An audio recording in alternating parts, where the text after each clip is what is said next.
I already commented about those comments from her last week, and I'm sure the WTA would be happy to provide you a transcript of that.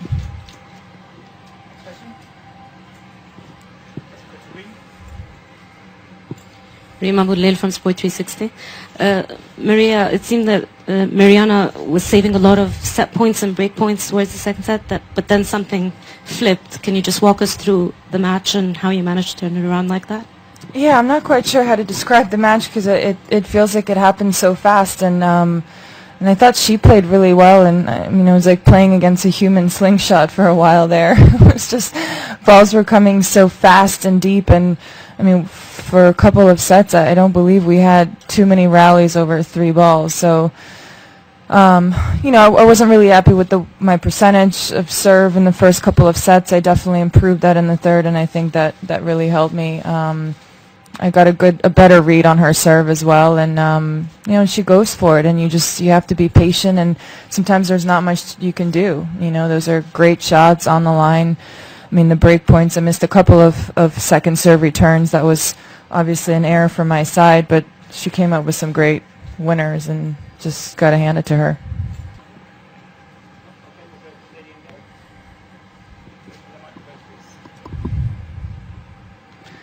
I think you're from Bulgaria, right? Yes, hello, Maria. Hello. Welcome back. I remember a few of your questions a couple years ago. I think we've moved on from that. Welcome.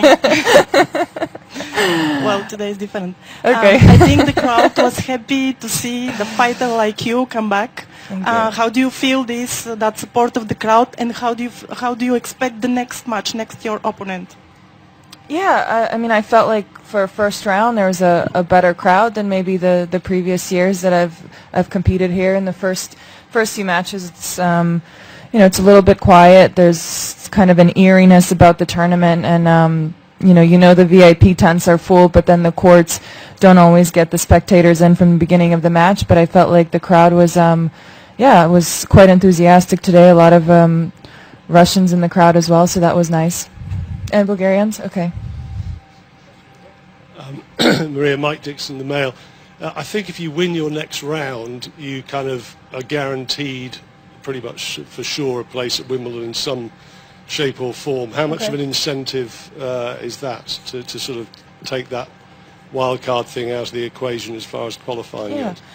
I mean, look, I would love to be in a position to compete in that event. It's very meaningful to me, but it's just too far down the line right now, and I keep, I know I feel like I'm a broken record player, but these tournaments are really important, and the match play that I have, and getting myself in these situations, getting out of them, will ultimately help me for those big events, whether I'm in there or not. So I treat this tournament and the next one, and the ones that I will play just as importantly as the other ones. Right, and Phil, tennis point. Obviously, as a first-round match and as someone who's looking for match play and for rhythm in the matches, how tough is it to have someone like her play against you who doesn't give you any rhythm whatsoever? No.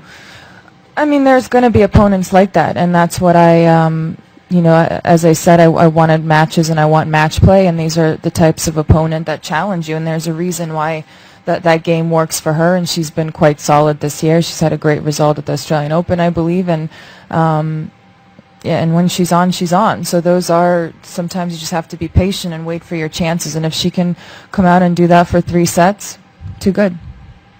Maria, now that you get back-to-back tournaments, back-to-back matches, tough matches, I guess you have a clearer picture of where your game is at, where your fitness is at. Are you happy of the level you have right now? Where do you see you're at? I feel like it's still a learning experience, and it's still just getting back in the groove and understanding what I need to work on and improve. And some days are different than others. Sometimes I feel like, okay, I'm getting into it, and sometimes I'm a little bit surprised by how I feel or what I want to do extra on the court. But those are all things that are normal and are part of the process and part of the kind of the journey that I've started. Maria, Jeannie yesterday said that no matter how much she wants to be focused on the match, that there might be a little extra motivation just because of the comments she made. How are you able to to just focus on the match. Will you ever, when you're facing her or anybody else, do you think of the stuff that they may have said about you? That's never really, it's not the way I go about my job, and I never really have. I've been in the public eye since I was a very young girl, and I've heard a lot of things, and if everything affects you on and off the court, I think that would be a really challenging position to be in. And yeah, it's not the way I think. My tennis speaks for itself, and that's what I focus on. Yes, Maria, Tomás Rulich from DPA agency. You did last week semi-final, now you won a difficult match. Are you playing better than you expected in this comeback? Really surprised with your level? I don't think I had many expectations. I just knew that all I could do before coming back was make sure that I had a good base for my body, that I built a good base for my tennis. You can train for as much as you want, but playing the matches and being in that competitive environment is just not the same. You can never replicate it. My goal was to make sure that my body was as healthy as it could be, that I was strong enough, that my shoulder feels good, something that I struggled with over my career. So those are the things that I focused on. What expectations of how I play, I'll get back into that. But as I said, the match play is the most important thing right now.